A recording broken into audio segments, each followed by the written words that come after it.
मेरा नाम सोनू कंवर, कक्षा 7 है। कलयुग समाज के अशुभ लक्षण। कुटुंब कम हुआ, संबंध कम हुआ, प्रेम कम हुआ, मर्यादा कम हुई, लाज लज्जा कम हुई, विनम्रता कम हुई, समर्पण कम हुए, पुस्तक वाचन कम हुआ, खान पान की शुद्धता कम हुई, बाल कम हुए, कपड़े कम हुए, नींद कम हुई, घी मक्खन कम हुआ, पीतल तांबे के बर्तन कम हुए, भाई भाई का प्रेम कम हुआ, सत्य कम हुआ, अतिथि कम हुए, धैर्य कम हुआ, श्रद्धा और विश्वास कम हुआ, बड़ों का सम्मान कम हुआ और भी बहुत कुछ कम हुआ, जिससे जीवन सहज था, सरल था। संतान को दोष न दे। बालक या बालिका को इंग्लिश मीडियम में पढ़ाया, अंग्रेजी बोलना सिखाया, बर्थडे और मैरिज एनिवर्सरी जैसे जीवन के शुभ प्रसंगों को अंग्रेजी कल्चर्स के अनुसार जीना ही श्रेष्ठ माना।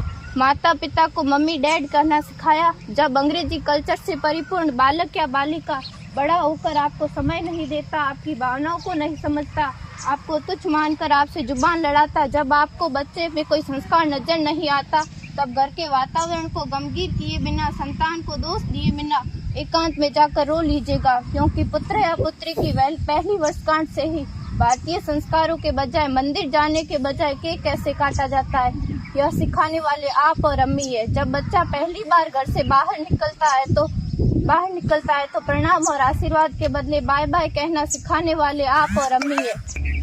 हम परीक्षा देने जाते समय इष्ट देव बड़ों के पैर छूने के बदले बेस्ट ऑफ लक कहकर परीक्षा भवन तक छोड़ने वाले आप और अम्मी है। बालक या बालिका के सफल होने पर घर में परिवार के साथ बैठकर खुशियां मनाने के बदले होटल में पार्टी मनाने की प्रथा को बढ़ावा देने वाले आप और अम्मी है।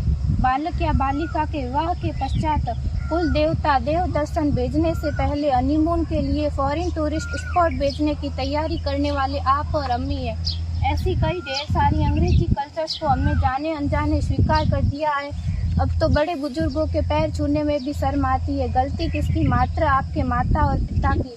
अंग्रेजी अंतर्राष्ट्रीय भाषा है, से काम काज हेतु सीखना है, अच्छी बात है, लेकिन इसकी संस्कृति को अपने जीवन में उतारने की तो कोई बाध्यता नहीं थी। अपनी समृद्ध संस्कृति को त्याग कर नैतिक मूल्यों, मानवीय संवेदनाओं से रहित अन्य सभ्यताओं की जीवन शैली अपनाकर हमने क्या पाया? अवैध संबंध, टूटते रिश्ते, व्यसनयुक्त धन, थके हारे मन, छल भरे रिश्ते, अनुशासनहीन संतानें, असुरक्षित समाज। एक बार विचार जरूर कीजिएगा कि संस्कारवान पीढ़ी क्यों आवश्यक है।